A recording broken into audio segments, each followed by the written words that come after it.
Bonjour à toutes et à tous. Ça y est, on a rempli la salle. Oui. Ben... Alors, juste, il y a... Qui c'est qui utilise le... C'est la télécommande, elle est là. Donc, personne ne touche. Personne ne commande. C'est toi qui as la télécommande. Voilà. Donc, merci d'être resté, parce que je pense que... Je pense que notre après-midi va être très intéressante puisqu'on a encore deux ateliers et puis après quelques rencontres philosophiques. Et avant, on aura aussi une petite introduction philosophique et philosophico-économique avec Arnaud Montebourg qui nous a fait l'honneur et donc d'être présent, sachant que Arnaud Montebourg, je vais le laisser se présenter, après avoir été ministre de l'économie et puis du numérique, est devenu aussi le prince du miel ou le ministre du miel, et puis et intervient maintenant dans beaucoup d'initiatives entrepreneuriales. Donc moi, pour ceux qui me connaissent pas, je vais me présenter en quelques mots. Donc je suis Yves Le Quérec, je suis le vice-président du comité français d'organisation et de normalisation bancaire, où je m'occupe aussi des relations interbancaires au niveau de la Banque Postale, mais je suis également le président du comité stratégique sur le numérique à l'AFNOR, et à l'AFNOR normalisation, donc j'aime bien aussi parler beaucoup de normalisation. Donc ce matin on a parlé beaucoup de normalisation et on va continuer à en parler un petit peu cet après-midi. Et donc j'ai préparé un panel d'orateurs sur lequel on va travailler plus sur du concret, de savoir qu'est-ce qu'on peut faire en matière d'éthique, en matière d'innovation autour de l'identité et autour des déclinaisons identité numérique, mais aussi avec d'autres systèmes qui ne sont pas obligatoirement de l'identité numérique, donc avec des intervenants qui vont vous présenter des systèmes qui vont bientôt être à disposition de tous les citoyens français et puis aussi des citoyens européens dans certains cas. Arnaud, merci d'être venu pour nous faire cette introduction sur laquelle donc on parle innovation, et je pense qu'en matière de numérique il y a beaucoup d'innovation, et je vous laisse prendre la parole. Merci, cher Yves Le Quérec. Merci à Réseau Club pour cette invitation. Et j'ai beaucoup d'abord d'honneur et aussi de plaisir, d'intérêt à partager avec vous certaines réflexions contextuelles qui permettent de mesurer dans quel environnement de plus en plus durcissant nous allons situer les choix entrepreneuriaux, associatifs, politiques, qui concernent, et économiques bien sûr, qui concernent le secteur du numérique. Et c'est pour moi l'occasion, bien sûr, de discuter avec les professionnels de ces secteurs qui sont confrontés, comme vous, à des problèmes de protection de plus en plus croissants, car finalement la violence de la société se traduit aussi dans l'économie et se traduit également dans le numérique. La montée de la délinquance, qui n'est pas seulement une sensation, elle est une réalité statistique, donc factuelle, elle se traduit également dans les questions posées au système numérique, à la sécurité que nous accordons, et les efforts, les investissements, les montants investis, les technologies que nous consacrons à la protection de nos intérêts numériques. Et il est vrai que la question de l'indépendance, de la souveraineté, est un sujet qui revient en permanence. Nous l'avons dans le discours politique, mais nous l'avons dans nos problèmes du quotidien. Et pour moi, la souveraineté n'est pas un slogan, c'est une inquiétude désormais, puisque nous sommes en situation de montée très très périlleuse de notre dépendance. D'ailleurs, c'est une dépendance qui n'est pas souvent identifiée pas suffisamment contredite et rarement combattue. Et lorsque on regarde ce qui s'est passé rien que dans la moitié de la décennie, 5 ans, c'est peu. Vous regardez l'évolution de Amazon, Microsoft, Google Cloud, nous savons que, et y compris du côté des pouvoirs publics, du côté européen comme du côté des grandes entreprises françaises et européennes, nous voyons que ces hyperscalers, c'est nous qui les fabriquons, puisque c'est nous qui leur donnons nos données, nos ressources, notre or numérique. J'appelle or numérique comme tous ceux qui, dans les premières analyses, analysaient finalement la capture des données personnelles à travers les réseaux sociaux.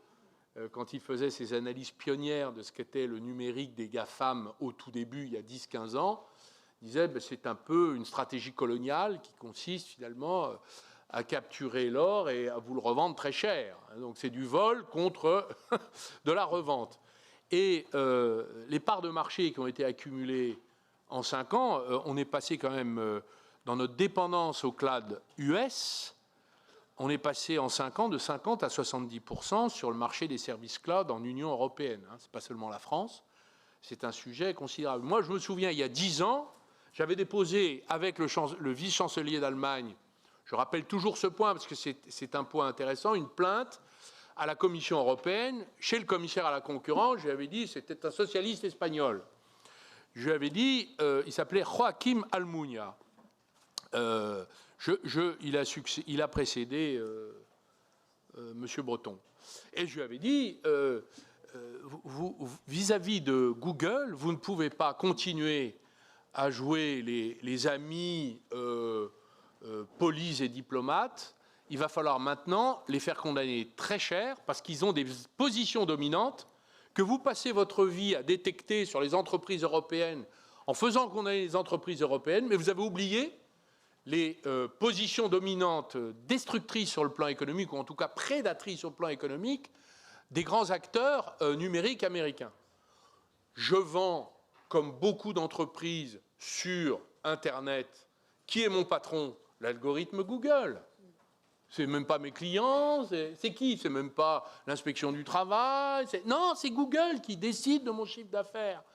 Et on n'a pas le choix, puisque 92% de part de marché. Donc à l'époque, déjà il y a 10 ans, la question s'était posée sur les moteurs de recherche, donc sur la demi-zone, parce qu'ils mettaient les entreprises qu'ils sponsorisaient, donc ils vendaient contre de l'argent de la publicité indue, donc ils étaient en conflit d'intérêt total. Et une plainte déposée avec Bertelsmann, les Allemands, et déjà à l'époque, nous avons eu le refus de l'Europe de plaider. Alors, depuis, Margaret Vestager a augmenté le degré d'agressivité, mais enfin, ce sont des tickets de métro, les amendes de l'Union européenne vis-à-vis de Google, nous le savons. Donc, il n'y a pas de dissuasion, y compris dans les condamnations prises après de très longues. Donc là, la réaction de l'Europe est demandée sur la question du cloud. Pourquoi l'affaire du cloud est très importante? Parce que, comme nous le savons tous, c'est une dépendance d'abord qui place les données sous juridiction américaine. Nous savons que les règles du FISA, Foreign Intelligence Surveillance Act, vous connaissez tous la section 702, très célèbre, qui permet sans mandat judiciaire à toute autorité, j'allais dire, non policière, non judiciaire, mais de renseignement, de se servir des données. Et nous savons, et c'est l'affaire Alstom qui nous l'a enseigné, donc c'est toujours intéressant de refaire un petit retour en arrière, que les 75 millions de mails qui ont été utilisés par la NSA ont servi à planter Siemens, la BNP, Technip et Alstom.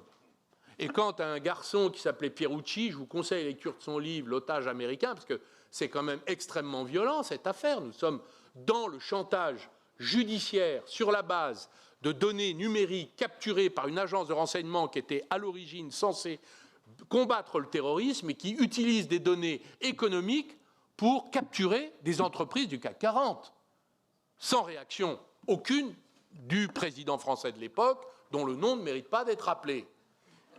J'étais l'un de ses ministres accompagnateurs à la Maison-Blanche.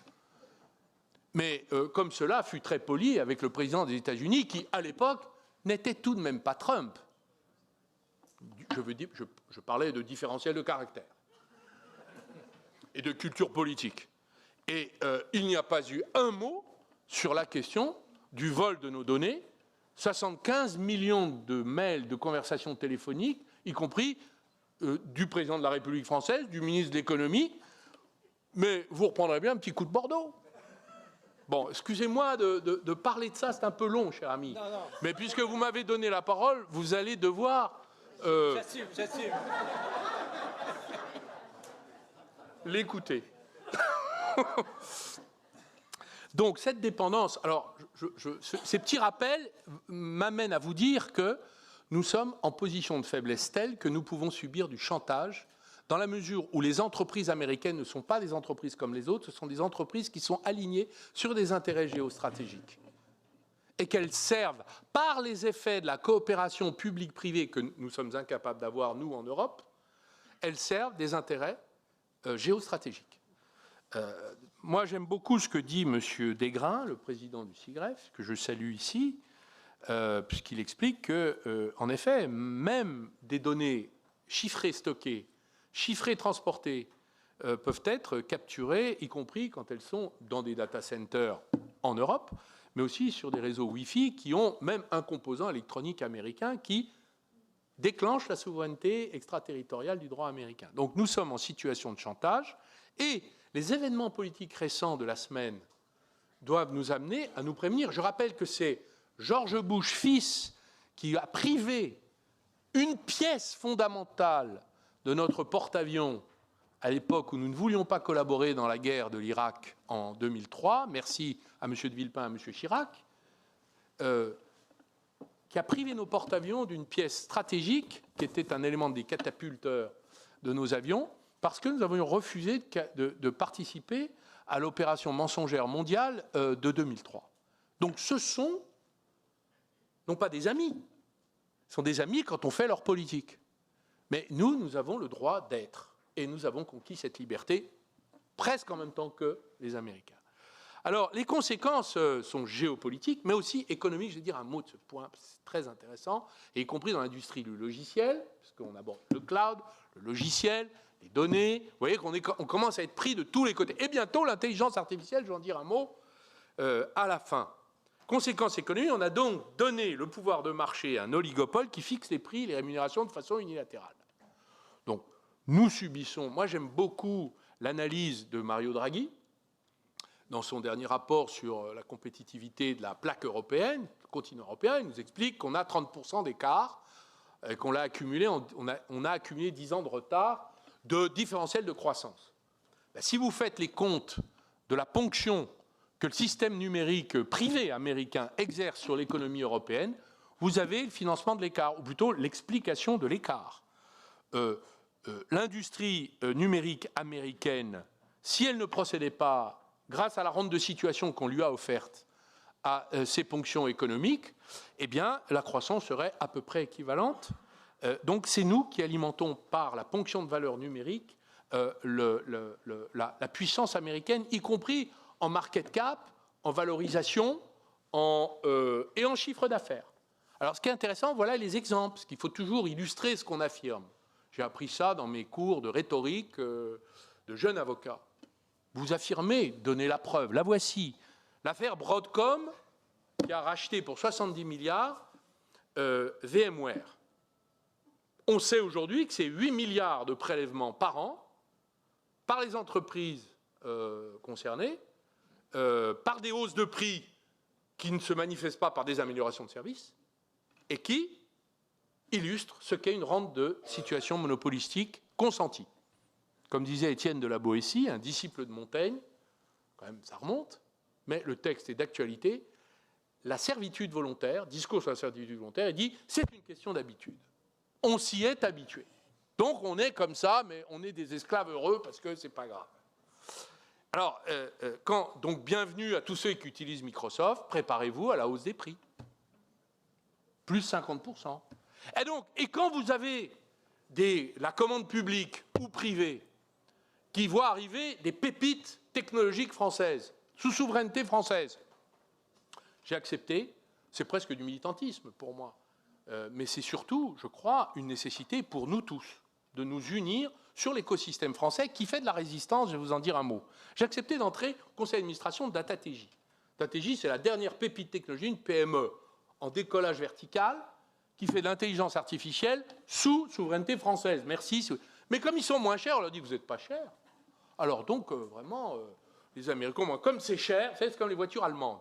Quand les voitures allemandes sont chères, donc elles sont meilleures. Non, pas toujours. Et en tout cas, on sait une chose, c'est que les prix qui sont aujourd'hui la manifestation, enfin l'inflation des prix de ceux qui sont les adeptes des logiciels, des progiciels, enfin bref, de l'ensemble des éléments du système numérique américain sont en situation d'augmenter leurs prix. Ils n'ont aucune raison de se priver. Et il faudrait peut-être que nous réfléchissions maintenant à faire cesser cette rente de situation et que nous les mettions en réelle concurrence. D'où le renforcement de nos entreprises françaises et européennes. Et je vais vous dire un mot quand même de la façon dont France 2030, il y a ici Cap Digital, je crois, j'ai croisé son président tout à l'heure. Bonjour, Monsieur le Président. J'ai défendu les pôles de compétitivité il y a 10 ans, donc je suis très content qu'ils soient encore survivants. Vous voyez, on est très content. Les pôles de compétitivité, c'est eux qui, finalement, permettent de rassembler les forces, de chasser en meute et de faire travailler les grosses boîtes, les petites boîtes. Et quand vous avez des pépites françaises, c'est là qu'elles se trouvent. Alors un jour, j'ai rencontré la patronne, enfin, je ne vais pas dire son nom, d'une grande entreprise de l'informatique américaine qui m'a dit « Ah, monsieur le ministre, nous aimons les pôles de compétitivité parce que nous allons faire notre shopping dans les startups. » J'ai dit « Shopping, nous aussi. Nous ne voulons pas que vous soyez seuls. » Pour vous dire que nous avons fait de la résistance. Je veux remercier le gouvernement, une fois n'est pas coutume. Il mérite d'être remercié parfois, d'avoir bâti la stratégie de France 2030 pour financer, avec quelques centaines de millions, s'il vous plaît, la résistance et finalement la création de l'alternative. La construction de normes anti-FISA, anti-section 702 du FISA, qui permet, je rappelle qu'il y a des normes AFNOR qui sont en construction, qui permettent de proposer à nos acteurs une protection par l'intelligence artificielle sur les captures de données par l'économie US. Et comme on est en train de parler dans ce colloque de fraude, de protection numérique, c'est-à-dire finalement de reconnaissance de vulnérabilité et de remède à la vulnérabilité, le donner à d'autres qu'à ceux qui sont vos amis risque de vous exposer au chantage, à la vulnérabilité. Donc, je lance un appel ici, et je le fais comme membre du conseil d'administration de DataTJ, une très belle petite entreprise qui ira très loin et que je soutiens comme d'autres d'ailleurs, et comme ses clients célèbres et variés. Je soutiens l'idée et je le fais dans tous les forums. Merci, Chérif, de m'inviter à chaque fois parce que ça me donne l'occasion, c'est dommage pour vous, mais de me répéter. Mieux vaut, comme disait Michel Rocard, mieux vaut se répéter que se démentir soi-même.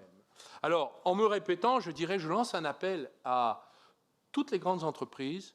Il faut maintenant se donner la main, faire travailler la France, faire travailler, y compris les petites entreprises. Je fais la même leçon aux ministres que je croise, qui sont très loin de tous ces sujets, mais il faut qu'ils s'y mettent quand même. Donc je leur fais un peu de bouche à bouche sur les questions, en leur disant, les amis, il faut que vous fassiez l'effort de mettre la commande publique. Ne faites pas travailler Hewlett-Packard, etc., etc. De faire aujourd'hui œuvre de construction de notre écosystème indépendant et alternatif. Il est insensé que les contribuables mettent de l'argent dans l'investissement public pour soutenir un écosystème alternatif et que l'État refuse de le faire travailler. Voilà. C'est le message du souverainiste que je suis depuis bien longtemps. Alors, comme c'est un gros mot, on n'osait pas le dire, mais maintenant que c'est un mot autorisé, j'en suis très fier, je le porte en bandoulière et vous invite, comme nous tous, dans nos actes du quotidien, à célébrer la France, le plus beau pays du monde, chère Madame Azevedo, et à dire « Vive la République et vive la France ». bon avec. Excusez-moi, Yvan, excusez-moi. Très bien. Eh bien, Tu voulais ajouter quelque chose, Marie? alors moi je voulais remercier Oui. mais bien sûr notre ministre parce que sa présence aujourd'hui non seulement nous révèle ô combien il est urgent de défendre notre patrimoine, de défendre également nos données personnelles. Et cette défense de données personnelles, c'est aussi pour combattre la fraude à l'identité, l'usurpation d'identité. C'est le sujet que je porte depuis 25 ans. C'est le sujet que je porte depuis 25 ans au sein de Réseaucom, avec toute mon équipe. Et Réseaucom a développé des outils pour permettre aux banques, aux administrations, d'identifier le risque d'une entrée en relation avec un document contrefait, falsifié ou usurpé. Et je constate que derrière, évidemment, s'il n'y a pas cette vigilance à l'entrée en relation, à l'enrôlement, eh bien, on a derrière des dossiers potentiellement contentieux, mais surtout des victimes d'usurpation d'identité. Et là, on a de l'humain. Ce n'est pas du process, ce n'est pas du réglementaire, on a de l'humain. Et ici, l'humain, alors, on a comme vocation, au sein du Réseau Club, d'inviter des victimes d'usurpation d'identité, parce que ce n'est pas de la fiction, c'est concret. Et en fait, Réseau Club est motivé par ces conférences, ces organisations, pour apporter des solutions, parce que les solutions, elles sont aujourd'hui à portée de chacune de nos entreprises. Il s'agit juste d'avoir la volonté d'agir. Alors ce matin, il y avait un volet sur la partie RSE, donc la partie responsabilité, l'engagement sociétal, dans cette démarche de lutte contre la fraude, dans cette démarche de bienveillance par rapport à l'humain. Et cet après-midi, on va aborder, notamment l'atelier qu'anime Yves, on va aborder les solutions, parce que même si Réseaucom, depuis 25 ans, a essayé d'œuvrer, comme le petit colibri, j'en parlerai tout à l'heure, Réseau Club aujourd'hui fédère justement, sensibilise sur le sujet et accueille toutes les initiatives qui vont porter justement porter et contribuer à une meilleure organisation pour lutter contre la fraude et l'usurpation d'identité. Voilà. Merci Félicitations beaucoup. et merci beaucoup. Merci à vous. Merci Marie, merci Arnaud. Dans la salle. Super.